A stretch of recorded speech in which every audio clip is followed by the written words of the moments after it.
안녕하세요. 덴탈빈의 나기원입니다. 저는 이번 강의를 통해서 선생님들과 지대치 형성, 즉 투스 프레퍼레이션에 대한 내용들을 함께 나누어 보려고 합니다. 우리가 매일 하는 진료들을 돌아보면 인레이나 크라운 같은 지대치를 형성해야 되는 진료가 상당히 우리 진료에, 매일 하는 진료에 많은 비중을 차지하고 있는데요. 임플란트나 교정 같은 다른 진료 영역과는 다르게 이 지대치 형성을 어떻게 하면 잘할 수 있는지 배울 수 있는 기회나 어떤 강의 같은 것들도 상대적으로 좀 부족한 것 같습니다.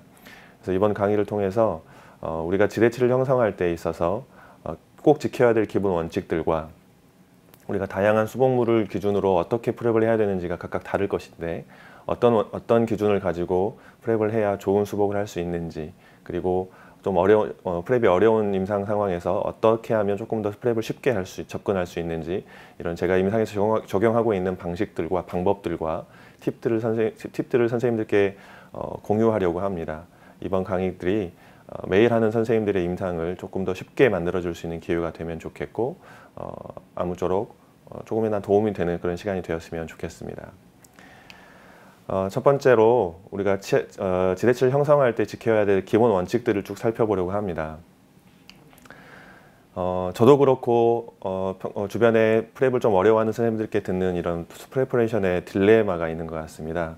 사실 우리는 상당히 긴 학부 기간을 통해서 어떤 형태로 프랩을 해야 잘하는 것인지, 어떤 형태가 아이디어라는 것인지를 이미 잘 알고 있습니다. 그림에서 보는 것처럼 아주 예쁜 형태대로 치아를 깎고 싶어 하죠.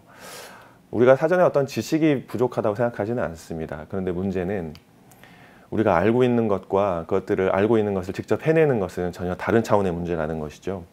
우리는 이제 임상가이기 때문에 우리가 머리에 알고 있는 지식들을 결국엔 손으로 풀어내야 되는 그런 사람들인데 그것이 사실 쉽지가 않는 것 같습니다. 제가 이제 학부 시절에 공부를 하면서 경험했던 여러 좌절들이 있는데, 그 중에 큰 좌절 중에 하나가 본과 1학년 치아형 대학 시간에 이렇게 왁스 카빙하는 그런 시간이었습니다. 분명히 제 눈앞에는 아이들한 형태의 모델이 있었습니다. 이렇게 똑같이 깎으면 되는 그런 형태의 모델이 있었고, 그것들을 왁스나 어떤 석고 모델에 똑같이 표현을 해내면 되는 것인데 그게 잘 안 되는 것이죠. 열심히 하고 결과물을 보았을 때 제가 봐도 너무 이상한 겁니다. 그런데 문제는 뭐가 어떻게 잘못해서 이상한 건지를 제가 잘 모르겠다는 것이죠. 그렇게 우리가 알고 있는 것과 손으로 해내는 것은 좀 다른 차원의 문제인 것 같습니다.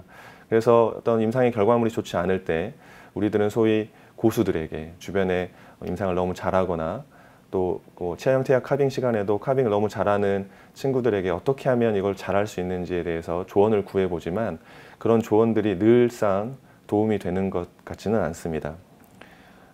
어떻게 하면 어떻게 치아를 자를 수 있느냐 이렇게 물어봤을 때 그냥 이렇게 하면 되는 것이 아니냐, 이렇게 어떻게 생각하면 좀 뻔한 대답이 돌아오곤 했고, 그런 것들이 전혀 저에게는 실질적인 도움이 되지 않았었던 경험들을 많이 했는데요. 그래서 이제 어떤 잘 되지 않는 것들을 다 그만두고 싶어버리는 그런 생각이 들지만, 사실 우리가 임상을 하면서 프랩을 포기할 수는 없는 것이죠. 그래서 어떻게든 우리가 극복을 해내야 되는 것인데,